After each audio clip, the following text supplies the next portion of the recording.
हाँ, इनकी तीमारदारी के लिए आई हूँ मैं, क्योंकि मैंने सुना है कि कल रात 9:30 बजे 34 के करीब जो ज़ख्मी हैं वो यहाँ पे पहुँचे हैं जीएमसी जम्मू में। और उसी वक्त मैंने इनको कॉल करके बताया है कि इमीडिएट जो लीड होगी वो कर लीजिए। जहाँ जहाँ रात में कुछ 3 सर्जरीज़ इन्होंने की हैं, अभी भी कुछ सर्जरीज़ हो रहे हैं, फ्रैक्चर हैं, लेकिन अल्लाह का शुक्र है कि सारे बच्चे जो हैं वो ठीक है। इंजरीज़ तो है, उसमें कोई दो राय नहीं है, लेकिन कोई खुदा न खास्ता परेशानी वाली बात जो है वो नहीं है।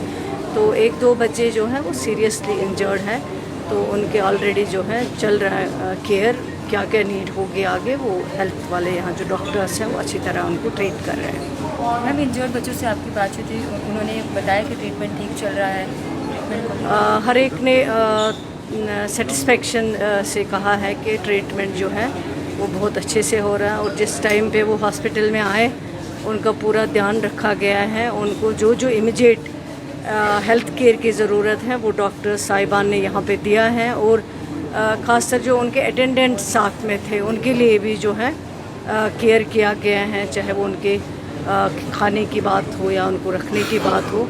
तो उस पर भी काफ़ी डॉक्टर्स ने जो है या यहाँ पे हमारे प्रिंसिपल साहब हैं उन्होंने बहुत उसमें मदद की है। तो लेकिन ये एक मुझे लगता है कि इंक्वायरी का इशू है, क्योंकि कोई एनजीओ जो है वो इस तरह, क्योंकि ये किसी स्कूल के बच्चे नहीं हैं, किसी कॉलेज के बच्चे नहीं हैं, बल्कि ये पास आउट जो बच्चे हुए हैं वो किसी एनजीओ के ज़रिए किसी हॉस्टल में कोई ट्रेनिंग ले रहे हैं। तो इसमें तहकीकात करने की ज़रूरत है।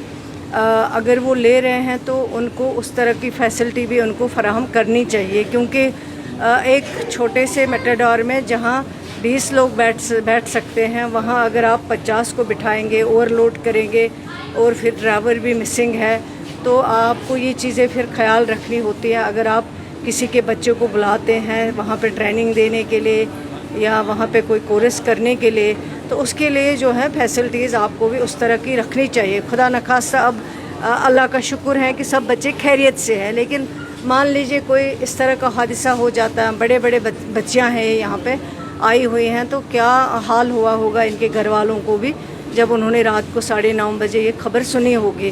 तो मेरे ख्याल से मैं समझती हूँ कि इसमें हम एक इंक्वायरी ऑर्डर इशू करेंगे और जो भी इसके लिए कसूरवार होगा उसके ख़िलाफ़ कार्रवाई होगी। क्योंकि अगर आप किसी को भी ले जाते हो, कोई प्राइवेट हो या गवर्नमेंट ऑफिशियल्स हो, अगर कहीं पे भी किसी के बच्चे को लेते हो तो उसके लिए आपको ज़िम्मेदारी पूरी लेनी है, उनको घर तक पहुंचाने की, उनको अपने उस इंस्टीट्यूशन तक पहुंचाने की वो ज़िम्मेदारी जो है वो उस एनजीओ की होनी चाहिए।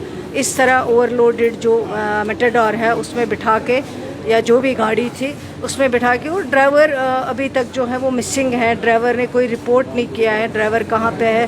तो इसका मतलब है, और एक्सीडेंट कहाँ हुआ, जहाँ एक्सीडेंट की गुंजाइश नहीं है तो वहाँ ये हादसा नहीं होना चाहिए। तो क्या वजूहात हैं हादसे की, उसके लिए तहकीकात करना जो है बहुत ज़रूरी है, वो सरकार इंशाल्लाह करेगी। शुक्रिया।